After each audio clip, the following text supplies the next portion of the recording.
friends, and welcome to the Paranatural Podcast. My name is Ben. And I'm Helen Keller. He's Jake.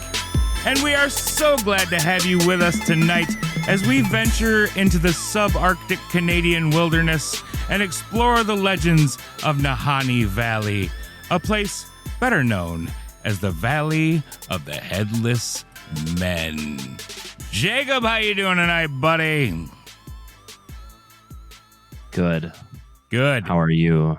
I'm doing wonderfully. Well, good. Just fucking wonderfully. Now, who's wonderfully? Shh, don't tell.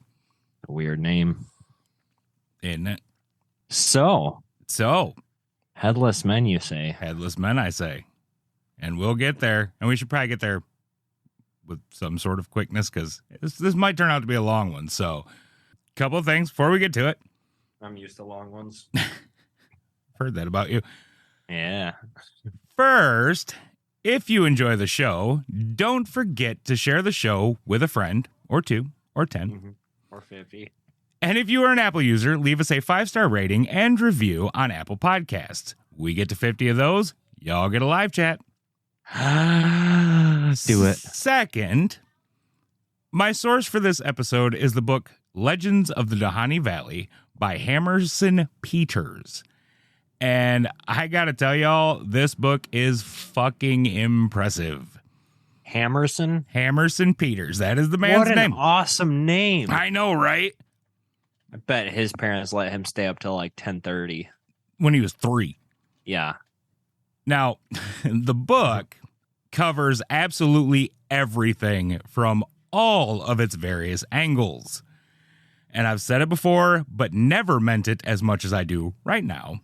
There is more to this topic than I can possibly cover on this podcast. So, like always, we're going to give you the highlights. And if you want more, the book is awesome and available on Kindle. So, Cool. all right, Jacob, shall we cease our overlong lingering in the preamble and instead fill our hearts with valor and courage and sally forth into the meat and taters of the quest laid out before us? Let's do this shit. I like that. That is cute. So, Nahanni Valley is located in Canada's Northwest Territory. So, up by the Yukon and Alaska and the Klondike and all those other well-known places that are really cold, really harsh, and not very people-y. Partially due to the legends and stories that we're going to talk about tonight, the Nahanni Valley became a National Park Reserve in 1972. At its inception, the park was relatively small, but has since been expanded to cover an area of about 30,050 square killer goose meters, if you use maple measures, or 11,600 square miles in freedom units. There are a bunch of legends about the Nahanni Valley area. Like all the best legends, they begin and intertwine with the stories told by the native inhabitants of the area. In this case, those inhabitants are comprised of roughly 21 tribes who speak very similar languages and share ancient bloodlines. As a collective, they call themselves Dene. Generally speaking, the Dene lived among the rivers in the lowlands near Nahanni Valley. They avoided the area of the valley proper and tell many tales as to why. Along with stories of evil spirits whose shrieks could be heard echoing through the canyons, and tales of cave-dwelling people-eating hairy giants, put a pin in that one, the Dene also speak of a nomadic and warlike tribe called the Naha, who, in ancient times, lived in the area. Naha? Naha. It's kind of like a Amanda show. Maha! I have no idea what you're talking about, but Hopefully someone on our listener group does. They'll get a chuckle out of that. according to Dene tradition, the Naha would frequently come out of the mountains to raid and pillage Dene settlements. After a number of these attacks, a group of Dene warriors decided that they had had enough and headed into Nahanni country to exact some revenge on the Naha. After some time, they came upon a scattering of Naha teepees and attacked. Weapons in hand and the element of surprise on their side, the Dene warriors rushed boldly into the Naha camp, only to discover that their enemies were nowhere to be found. The camp was completely empty, and it looked as if the residents had vanished into thin air. The stories of evil spirits and cannibal giants came swiftly to mind, and the Dene warriors fired up their Lamborghinis and got gone. Oh, that's clever. They returned to their home to tell the story, and the Naha were never seen again. Lamborghinis. Funny. The Naha were not the only people to disappear in the Nahanni Valley area. Not by a long shot. The Dene speak of many hunters who went into the area and never returned. And historical record speaks of the same thing occurring to white folks once they moved into the area. The Nahanni Valley area has its fair share of people who, like the Naha, have gotten missing 411 and whose disappearances are considered strange by some people. By some people, I do not mean me. I say that because we are talking about a place that is about as rugged, remote, and wild as a place can get. This isn't the local park with a well-kept path they call a nature trail. This is a place with mountains and canyons and whitewater rivers and potentially dangerous animals, and it is so remote that the only practical way to get there is by float plane or helicopter. Not Lamborghinis. To seriously and grossly misquote a movie, one does not simply walk into Nahanni Valley. Yeah, you've never seen Lord of the Rings. Anyway. I have. Oh. Then that was funny, Dick. In places like the Nahanni Valley, misfortune is not uncommon, and there are a lot of perfectly logical reasons that someone might go in and never come out. In the stories that I read in the book, the only thing that made the disappearances strange was the kind of people who disappeared. With only a couple of exceptions, these were stories about experienced woodsmen who went off alone and were never seen or heard from again. Granted, these are the people who should be able to go off alone into the wilderness and make it back just fine. But that's kind of not enough for me. The most experienced people can make a mistake, and bad luck doesn't care about knowledge and skill. That being said, I'm not going to cover any of the disappearance stuff. I just wanted to bring it up so that anyone who is interested is aware that it exists. So if you're into missing 411 David Copface Politis shit, there's something going on here. Yeah. Now, something that definitely ticks my, well, that's fucking weird box, is the people who don't come back and are later found. Or in some cases, mostly found. Frank and Willie McLeod headed into Nahanni Valley in 1904 in search of gold. Unlike a lot of people, though, they actually found it and returned home much wealthier men. Neat. However, it wasn't enough to satisfy the two brothers, and in 1905, they headed back for more. This time, they didn't come back, and for the next 3 years, their fate remained a mystery. In 1908, Charlie McLeod headed into Nahanni Valley with a small party of searchers to see if he could learn what had become of his missing older brothers. The only clue they had to go on was that a year prior, in 1907, a canoe of similar make to the one Frank and Willie had used had been found abandoned and floating among a pile of driftwood. That's not a lot of clue to go on. Not really, no. Lots of canoes exist. It's true. I've actually seen one or two in my life. From the spot where the canoe was found, the men headed deeper into the wilderness. Eventually, by skill, luck, or fate, they found out what they had come looking for. I can't read. It's okay, you don't need to in a podcast. On either side of a long dead fire, beneath rotting woolen blankets and atop beds of spruce boughs, lay a pair of adult male human skeletons. Are they okay? I mean, as okay as skeletons can be. All right, that's all I needed to hear. One of them lay on its back, still rolled neat and cozy in its blankets. Thank goodness. The other lay sprawled out on its chest and stomach. Its blankets were wrapped around it haphazardly, and one bony hand was stretched out, reaching for a rusted rifle that was still leaning against the trunk of a nearby spruce tree. Yes. Okay, so far the weirdest thing about this story, who the fuck lays on their tummy? Nobody likes sleeping on their tummy. It's weird. Side or back all day. He was sprawled out. He had tried to get up and get his rifle, and something done cocked him from behind or something. This sounds like old age to me. Now, as grisly of a discovery as this already was, it was made all the worse by the fact that neither of the skeletons was in possession of its head. His head fell off. So you mean to tell me these skeletons weren't alive? No. They were quite deceased. Holy shit. Yes, they were quite deceased. Didn't know this was going to be a Disney love story. I know, right? By scraps of clothing, Charlie identified the bodies as those of his missing brothers. So now we know what happened to Frank and Willie. And there is like a ton more story that follows this particular like chain of events.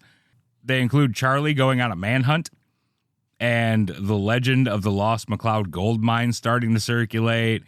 It's really interesting stuff, but not really paranatural podcast stuff. So we don't do that shit. To wrap up this story, this was the point when the Nahanni Valley started being known by its much more metal name, the Valley of the Headless Men. Did you just say much more metal? Yes. That's awesome. It's a good band name. And that is a name that the Nahanni Valley continued to earn. In 1909, a prospector named Martin Jorgensen went into the Nahanni Valley to search for the McCloud brothers' lost gold. By all accounts, he was a big, healthy, well-liked, and well-respected fellow, as well as an extremely competent woodsman and prospector. It's the nicest way I've ever heard anyone call someone fat. There is little else that accounts of Martin Jorgensen agree on. From here, the details change depending on which version you are reading, and things get a bit muddy because of it. Suffice to say that Jorgensen continued to search for the lost gold, and as far as anyone can tell, never found it. In the fall of 1914, someone, the who depends on which version of the story you're reading, found Jorgensen's main cabin to have been reduced to a pile of ashes. Nearby the burnt-down cabin were the remains of the prospector. In some versions, he was found with his guns fired empty. In others, they were loaded and cocked. And in another, they were found with the barrels twisted around pretzel style. In nearly all versions, he was found without his head. Another story is that of a veritable giant of a man known only as Yukon Fisher. Fisher had gotten into an argument with the bartender of a saloon in the Yukon, an argument that Fisher ended by hitting the barkeep over the head with a glass bottle. According to witnesses, there was a great deal of blood from the incident, enough that Fisher thought he had killed the fellow. Thinking that he was now wanted for murder, Yukon Fisher took off into the bush and spent years living like an outlaw in the wilderness of the Northern Territories. Out of fear, he survived in almost total isolation and actively avoided any human contact. The exception to this was the rare occasion when the bearded, fur-clad giant would make a visit to one of the remote northern trading posts. There, he would use coarse alluvial gold to buy a supply of tea, salt, matches, and ammo, and then head back into the wilds. Other than those rare appearances, there was almost no sign of Yukon Fisher. Every now and then, a couple of trappers or some tribesmen would come across the abandoned remains of one of Fisher's unique camps. At one point, a native man who worked as a messenger tracked Fisher down and told him that he was not a wanted man, that the bartender was alive and well and all charges had been dropped. Yukon Fisher refused to believe the man and remained a recluse for the rest of his life. Attaboy. In 1928, Charlie McLeod, the same one from earlier, was leading an expedition down the Flat River. They were somewhere on Bennett Creek when they stumbled upon the headless skeleton of a giant white man. Next to the body was a .44-40 carbine rifle with a badly bent barrel. Okay. Yes. Okay. They found the skeleton of a giant white man. Mm-hmm. How do they know it was a white guy? Yeah. Not a clue. Okay. Don't have much experience with skeletons or how you could tell the race of one.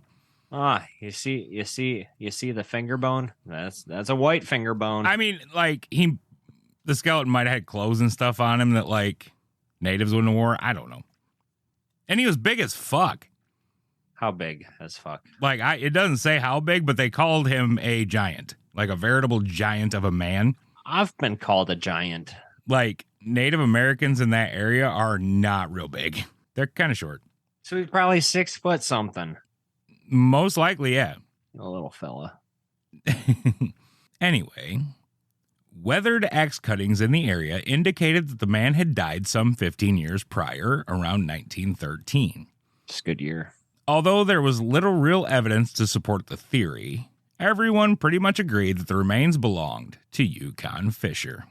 So Yukon done got his head whacked off, and not in a good way. Okay, I was going to say some men like that. There were others found in the same way, but sans coconut is not the only strange way that unalived individuals have been found in the Nahanni Valley. 2 things. Yes. What was the coconut thing? Sans coconut. Sans coconut. I like that. That's clever. Unalived? Yes, unalive. Come on now. They're unalive. They're also dead. 2 less syllables. Dead. Well, yes, that's. You can put it that way if you're a troglodyte. Dumbass. 2 less syllables.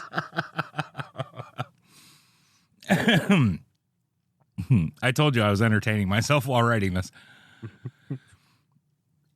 In January of 1922, a trapper named Joe O'Brien left his cabin to check some traps. He told his trapping partner he would be back in 8 to 10 days, but yeah, he wasn't. About a month after he had gone missing, O'Brien's frozen corpse was found on a rocky shelf at the end of his trap line. What makes this strange is that O'Brien's body was found crouched over a pile of tinder with a box of matches clutched in his frozen hand. They didn't use them right. But how do you freeze to death while you're lighting a fire? Well, obviously you're not lighting the fire right. That really blows my mind, dude. Like, the guy is, like, moving, trying to light a fire, and just fucking flash freezes? Probably was cold. Don't make no damn sense, Jacob. Haven't you ever watched Encino Man? No. What? Brendan Fraser? Pauly Shore? I know who's in it. And you've never seen it? No, I have not. You can freeze so easily. According to a Pauly Shore, that's what we're going with now for evidence, Pauly Shore movies? He's never steered me wrong. Okay. Sure thing, buddy. Now, there are other examples of people who were found dead in apparently mysterious circumstances, but I think it's time to roll on to something adjacent to this topic, but a little less dead people-y, or at least less graphically dead people-y. So let's move on to something that is a theorized cause of people in Nahanni Valley getting vanished and unalived. What I'm talking about are the cave-dwelling, people-eating, hairy giants that were mentioned earlier. You almost quoted a song there. Going 50s. People eater. One-eyed, one-horn, flying purple people eater. I don't think they're purple. Whatever. Hairy, one-eyed, one-horn, hairy-headed people eaters. Oh, they are. Okay. These creatures are known by many names throughout the Northern Territories. Mahoney, Tinjarui, and Kushtaka are just a few. The Nene of Nahanni Valley call them the Nahanni. No matter what they are called, their description is pretty much the same. They are said to be immensely powerful creatures that are humanoid, but much larger, with a fair number of stories saying they can be twice the size of a man. They have red eyes, long, muscular arms, and are covered from head to toe in long hair. And sometimes they stink. Sounds exactly like a gray alien if I ever heard one. Sure does, don't it? You're full of shit. I am. That sounds like a Big Feats. That's right, y'all. Big Feats has entered the chat. Sam Squanches. And look, if you really thought I was going to get through an episode about weirdness in the Canadian wilderness and not mention fucking Sasquatch, then you are either new here or you have not been paying attention, my friend. You don't know that. Now, as you just heard, the Nahanni of Nahanni Valley, wow, that's hard to say. The Nahanni of Nahanni Valley. Nahanni of Nahanni Valley. Wow. Are described physically as pretty much the same as our beloved Sam Squanch. Yay. The only physical difference that stood out to me was that the Nahanni seemed to have a higher limit on maximum size potential. In descriptions of Sasquatch, a height of 9 feet is uncommon but not unheard of, and 10 feet is rare. In the case of the Nahanni, 10 feet is described fairly often, and 12 feet tall isn't unheard of. This is sounding exactly like the plot to Harry and the Hendersons. I absolutely love that movie. No lie. I figured you would. Just absolutely. It was one of my favorites as a kid. Probably half the reason I'm this obsessed with fucking Bigfoot. Story about your kid's first steps involve Bigfoot. Now, the real difference between the Sasquatch and the Nahanni is found in their behavior. Where Sasquatch is said to be a shy and elusive creature, the Nahanni tend to be a bit more aggressive. No, that's not the right way to put it. Homicidal and kidnapping. That's the way to describe it. According to legend, the Nahanni had a few favorite methods of being homicidal and kidnapping. The first method is probably the most straightforward. If it came across campers while out prowling at night, it would dispatch them as quickly and quietly as possible. Now, there are probably a lot of ways that such a thing could be done, but the one I could think of that would be really effective for a 10-foot-tall, unbelievably strong creature would be to just grab the intended victim's head and treat it like a bottle cap. Just right off. Another method used by the Nahanni was to stalk traveling natives. They would use the brush as concealment, following along silently and awaiting the chance to grab their intended victim. Other times, the Nahanni would be a bit more proactive, and instead of waiting for chance travelers, would instead go to the Dene's camp. Once there, they would employ a few different tactics depending on their goal. If they simply wanted some food, they would hide in the trees and wait until the middle of the night to slip in and steal fish. Or, if they had the opportunity, they would grab a lone hunter or unattended child to drag into the woods and devour. So they're cannibal-y too. Yes, they are. They're cannibal-y. And I mean... Well, is that cannibalism?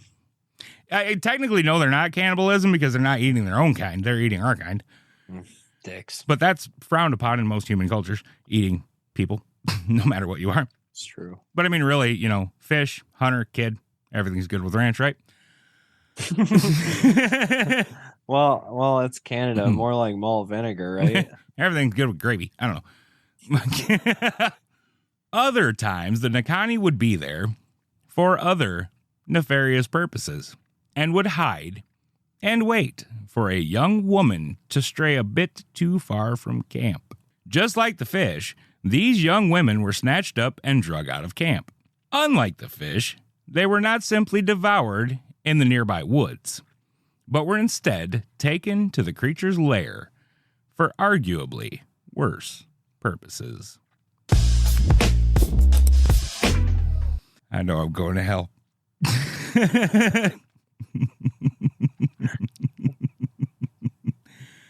Sometimes the Nahanni would get tired of waiting and would try to draw out a victim. It would taunt the village by throwing rocks and sticks. On occasion, it would also whistle and make noises that sounded like human laughter. There are many stories of encounters with the Nahanni that span the entirety of human habitation in Nahanni Valley.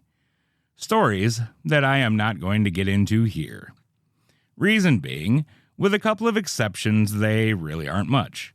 Just so-and-so saw one over here and one threw rocks at us over there. They're really pretty common Bigfoot stories. And I would much rather talk about the stuff that is more unique to Nahanni Valley. However, before we get back to that stuff, there are, like I said, at least a couple of exceptions in the book that I think are very much worth talking about in full. One is about a Dene girl who escapes kidnap, and the other has some parts that are very Ape Canyon reminiscent. If that interests you, I will be diving into those over on our Patreon. So if you want to hear those stories, enjoy the other extra content we have over there, help support the show, and earn even more of our undying affection, head on over to patreon.com/paranormalpodcast and become a Patreon subscriber. And even get a shout out. Yeah, you will. You certainly fucking will. And I'll probably say I love you. A bunch of times. Yeah. But like specifically the first time you join, I will say your name and the love you words. Yes, indeed. All right. Let's go to the topic of Nahanni Valley wildlife. For the most part, there is nothing unusual about the wildlife in the area.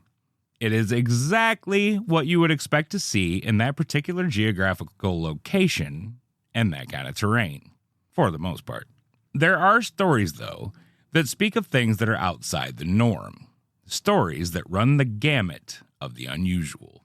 To start with, there are plenty of stories of people encountering normal, completely expected animals that are just way bigger than they have any right to be. For instance, nearly every woodsman who speaks of encountering wolves in Nahanni Valley comments on the incredible size that some of them manage to grow to. Are we on Skull Island right now? Could be.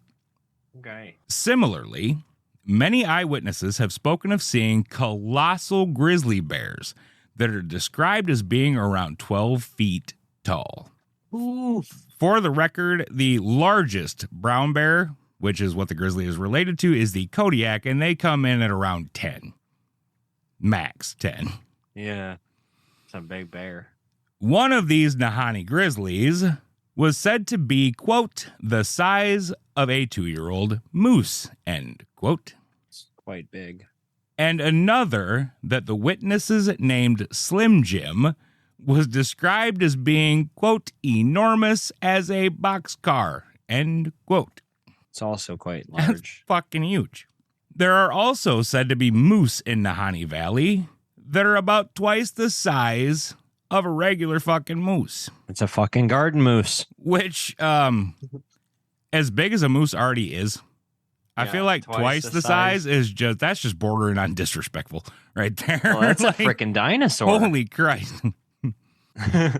In the early 70s, an RCMP officer turned television host named Tommy Tompkins, another good name, caught one of these ginormous animals on camera and showcased it on an episode of his show.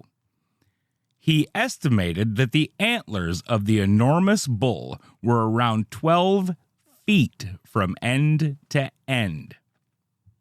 Normal is about 6. Holy. I know. It's a lot of meat, though. I mean, that's real. Imagine freaking caribou's there. You couldn't mount it on your freaking wall, though. It'd just take some bitch down. Just No, you'd have to have like a Mount Rushmore for that thing. Yeah. You'd have to build it its own goddamn house. 2-story. Now, this next story of a too big animal is the story of John and Joanne Moore. The couple spent a year in Nahanni Valley in the late 70s and saw lots and lots of regular-sized animals. Who? One day, they saw a smallish black bear. It was far enough away that they were in no danger from it, but close enough to watch it. So watch it they did. But soon, they realized that what they were looking at was not a black bear. It was, in fact, an overgrown porcupine the size of a black bear. Jake, call Albert Ostman. He's going to be real excited. A lot of porky stew. You could make a shit ton of porky stew out of a black bear size fucking porky. Can you imagine the quills on that motherfucker? Arrows. Like, Jesus Christ. That is one that I wouldn't fuck with. No shit. Goodness. Yeah. Thing just like comes to cuddle you and cuddles you to death. Don't spoon that. You're going to have puncture wounds all over. Thing would walk by and just accidentally skewer your whole ass. Like, could you imagine, like, if it got loose in a town, everyone would have to pay to repaint their cars? Goodness, that is a fucking porky. I know, right? Now, if absolute unit moose and porkies with the audacity to be bear-sized aren't enough for you, then don't fret. Nahanni Valley has more to offer. What is that thing you say? Harry Potter and the Harry Potter and the audacity of that motherfucker. According to legend, somewhere in that expanse of wilderness lies a hidden vale that is the home of a relict population of woolly mammoth. Oh, gosh. Stories of still living mammoth have been told by the Dene since the dawn of time. Those stories were added to in the late 19th and early 20th centuries by frontiersmen as they returned from the northern wilderness. Some of these stories were printed in newspapers and magazines and put into books. Unfortunately, they were not put into this book, so moving on. Just had to mention the Harry Belafontes. Well, yeah. That's fucking fascinating. Still living woolly mammoths. Another creature that is spoken of in Nahanni Valley is the wahila. That's a gonad, ain't it? No. Oh. For the record, wahila is not the Dene word for the creature. It is, in fact, the name of a mysterious wolf-like creature that was once said to haunt the forest of northern Michigan. It's a fucking dire wolf. That name was taken for the creature by a man who will certainly appear in future episodes of this podcast, famed cryptozoologist Ivan T. Sanderson. He used the name in a 1974 article that he wrote about the Nahanni Valley creature, and it stuck. The best accounts of the wahila are the same ones that Sanderson wrote about, the accounts of Frank Graves, a Philadelphia mechanic turned cryptozoologist. Graves, with the support and guidance of Sanderson, traveled to Nahanni Valley for the first time in 1965. After some time gaining the trust and friendship of the Dene, they began to tell him stories and take him out into the wilderness to explore and hunt. Graves and a Dene friend were out hunting and separated. After a while, Graves heard a noise and saw some brush moving. He assumed it was his friend's dog coming back and didn't even bother to raise his 12-gauge shotgun. In a letter to Sanderson, Graves wrote of the encounter, quote, "But then an enormous white thing that I at first thought must be a polar bear just sort of wandered out of the trees. It wasn't a bear. It looked more like a gigantic dog. It stood straight up on rather long legs, more like a dog or a wolf. I had seen plenty of wolves, and some of them are enormous. Some of them are enormous enough up there. But this thing was 20 times the size of any wolf I had ever heard of. By a sort of reflex action, I fired at it, and it was less than 20 paces away, and only partly screened by little bushes. I hit it with 2 barrels of ball shot. It didn't even jump, but turned away from me and just walked back into the forest. I reloaded and fired again, and I know I hit it in the rear, but it just kept on walking. Shortly afterwards, my Indian friend bobbed up asking what I had got. I didn't know what to say for a bit, but when I told him, we did another of our famous disappearing acts, and this time we loaded the boats and pushed off upriver real fast. It's a fucking white dog, man. It's fucking something. You shoot it with a 12 gauge and it don't flinch. Yeah, I'd ball shot's like a slug. I'd get the fuck out of there too. Big old hunk of metal hitting you. Yeah, bunch of them. Now, either in a different letter or a face-to-face interview, Graves told Sanderson that the creature was about 3.5 feet tall at the shoulder, had a very wide head, and was covered in shaggy white fur. It was also revealed that Graves' DNA companion explained that the creature was not at all a wolf, but something else entirely. He also said that they were quite rare and tended to live further up north. Another letter sent to Sanderson by someone whose signature could not be deciphered speaks of the Wahila. According to the letter writer, the information he gave to Sanderson came from a Dene man who is referred to as Gugo. Gugo said that the Wahila could be as large as 11 feet long, with 4 extra feet of tail, and could be as tall as shoulder height. Now that's fucking big. He also said that the Dene lived in terror of the creature due to their size, ferocity, and the fact that they were almost invincible with only one known enemy. The enemy, according to Gugo, is a lion. A lion. A lion. Really? A lion. Thing, put that fucking porcupine up against it, it'll do something. That's real. Fucking spike it right through its wide head. 8 times. On accident. Now, the lion in question is not a mountain lion, which would be too easy. And it's not an African lion either, because that would just be silly. This is a special Nahanni lion.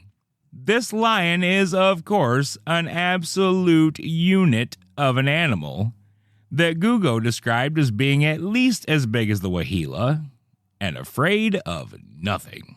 It is very hairy and has a large woolly mane that covers the majority of its body. It is a powerful and fierce creature that kills whatever the fuck it is in the mood to kill. This includes bears, moose, and mammoths. All right, this last one it's kind of a short one, but in my opinion, the strangest and most mind-blowing one of all, if it is true. That being the case, I am just going to read this from the book verbatim. In many of his articles on the Nahanni Valley, Philip Godsell related a story told to him by Frank Beaton, who served as the chief factor of Fort St. John, B.C. Beaton had heard the story from a scientific party who had heard it from one of their Indian guides, a Cree named Chikina, who had, in turn, heard the tale from his father. A great wanderer, Chikina's father once traveled to Upper Liard River country, where he fell in with a, quote, primitive tribe armed with bone-shod javelins and clubs made from the jawbones of the moose. Around their fires, these Stone Age people had told of a medicine valley to the north, inhabited by monsters of fearful size and ferocity. One of the Cree's new DNA acquaintances produced a scrap of buckskin from his medicine bag, on which had been burned the image of one of these monsters.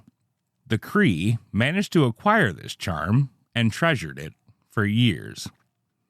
He eventually passed the artifact down to his son, Chikina, who showed it to the scientific party he was tasked with guiding. The scientist told an incredulous Beaton that the figure depicted on the buckskin scrap was a dinosaur, drawn in flawless anatomical detail. Jacob, there's dinosaurs in Nahanni Valley.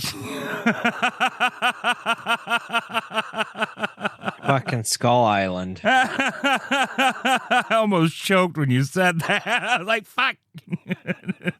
No spoilers, motherfucker. I should have fucking knew it. Oh, man. Yep. Skull Island, we got dinosaurs, giant porcupines. Goodness, King Kong. Yeah. Mm-hmm. Oh, boy. Show Giant anything, buddy. things. Lions. Lions. Tigers, bears. Oh my. Goodness. Fucking wild bit of story there, isn't it, bud? Has anyone seen the dinosaurs? Like, that was the only account of it in the book. The only one. Mm. No, like I said, if that's true, to me that is the most I can wrap my head around pretty much everything else said. That one is, if that's true, that's fucking mind-blowing. well, so they say back in like the Paleolithic era, the amount of oxygen back then compared to like now with all the nitrogen and whatever and the atmosphere, that's why animals are getting smaller.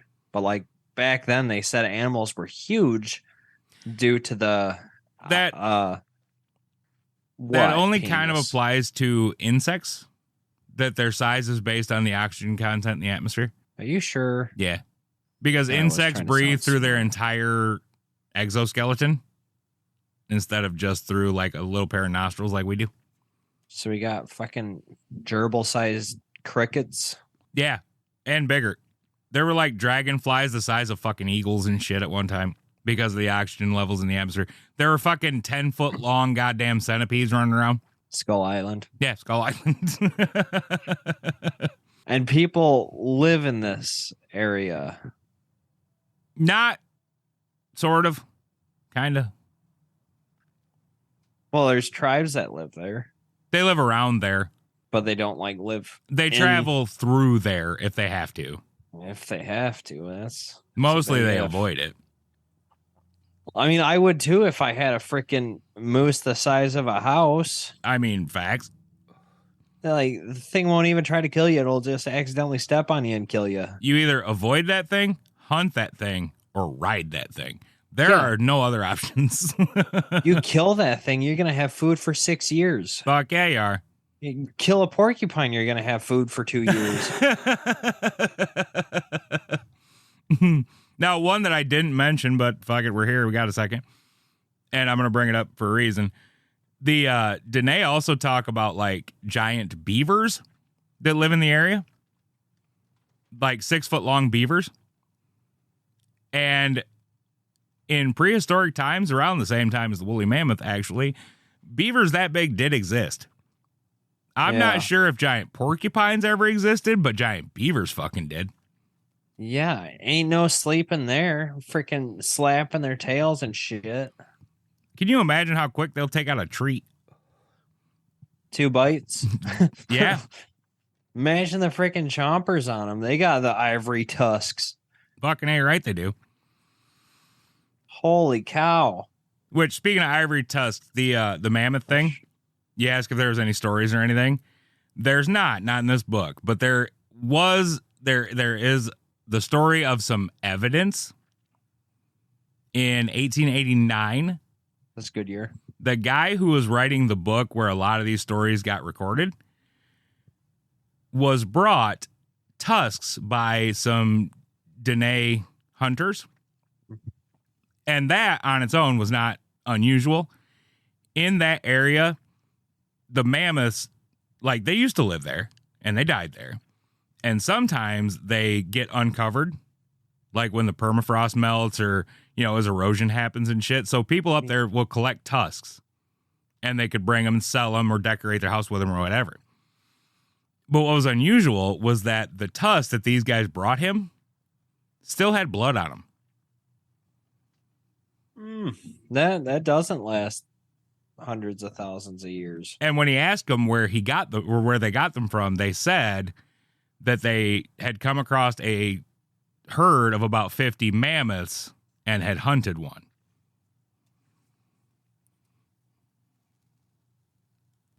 I actually not recently, like a year or two ago, I read a story that they actually dug up the most preserved mammoth up in the Yukon, I believe. Did they ever actually get it out? I know they were working on it and they were taking their sweet ass time with it because they didn't want to hurt it at all.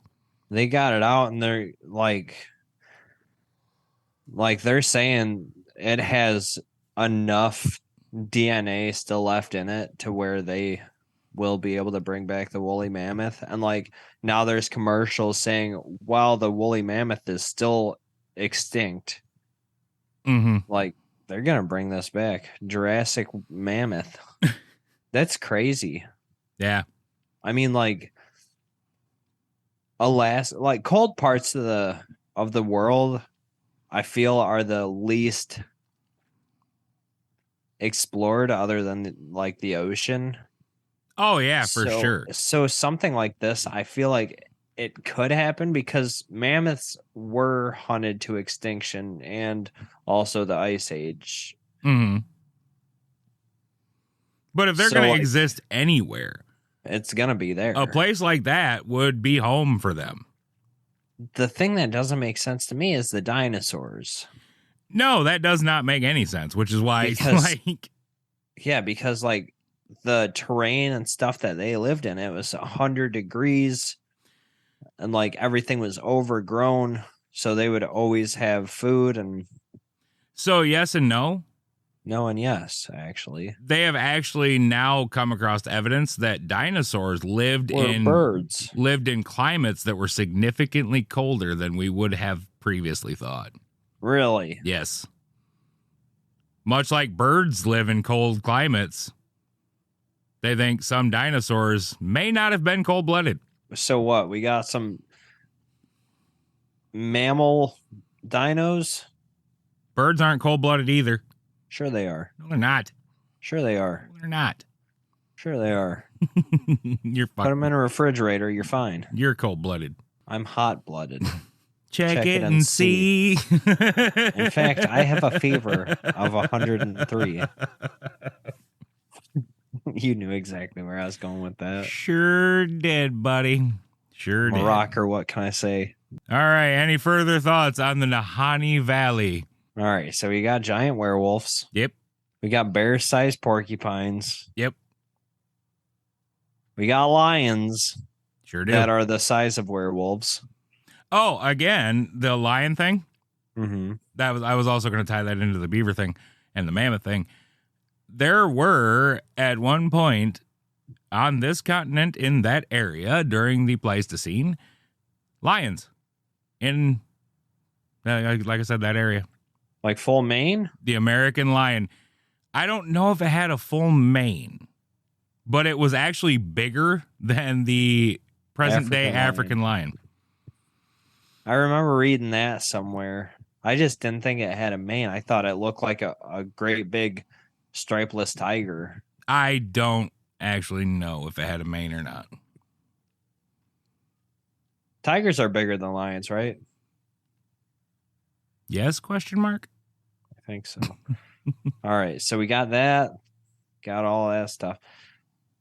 Got woolly mammoths. Yep.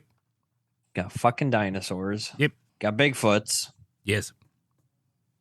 Giant Bigfoots. Yes, extra large Bigfoots.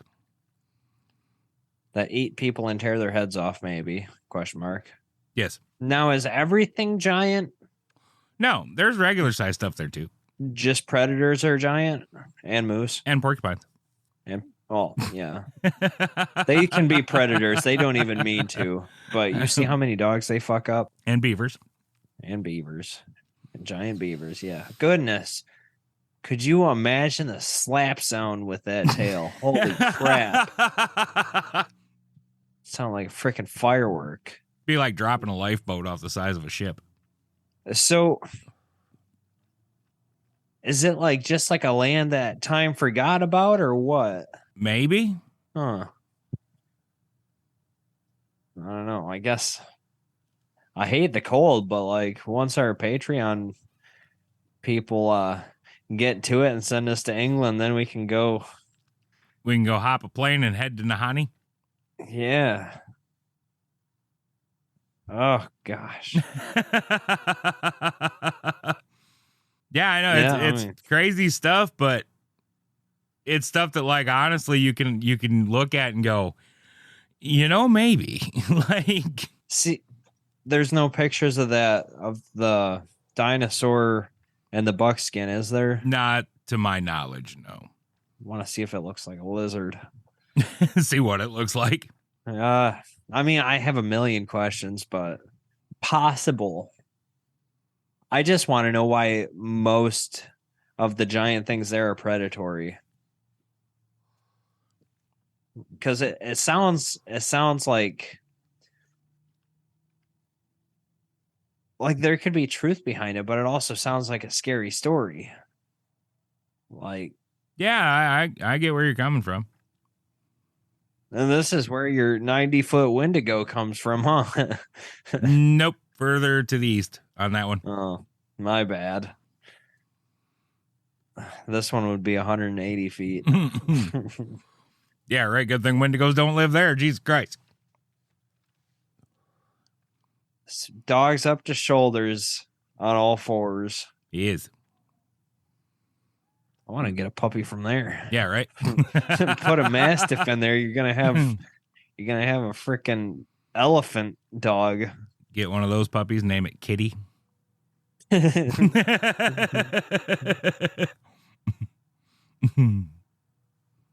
Spooples. Yeah. Meanwhile, you got people naming Chihuahuas Tank. Yep. All right. Yeah, I don't have any more questions. Why are the people so small? Maybe they're not eating what the bears are eating, or the moose. They need eating, to, or that porcupine was eating. At least get to be 6-7 foot tall, so you have a chance at doing something against freaking 2-story tall mooses. Fucking Porkyzilla and Porkyzilla. Goddamn. That's exactly what it is. Goddamn Moososaurus and fucking. Triceratops. Triceratops. Goodness. All right. Yeah. I have no questions that will be answered. Yeah, I don't think there's any answers. Goodness. Just stories. And I skipped quite a bunch in this fucking book. So you didn't actually read the book? Oh, no. I mean, I read the book. I didn't talk about a lot of the mysteries and legends in the book. All right, I guess I'll ask you off. Because they are the fucking podcast. There was just so much. I'm gonna ask you. You're good. I'm gonna ask you off the podcast. All right then. If you enjoy the show, share the show with a friend. If you do, not only do you help us spread fun and fuckery to the world, but you get the karma bonus of bringing joy to the lives of others. As always, thank you so much for listening. We really do appreciate each and every one of you coming and spending just a little bit of time with the two of us. Until next time, we love you. Good night. Peace out. Oh, good night. Love you.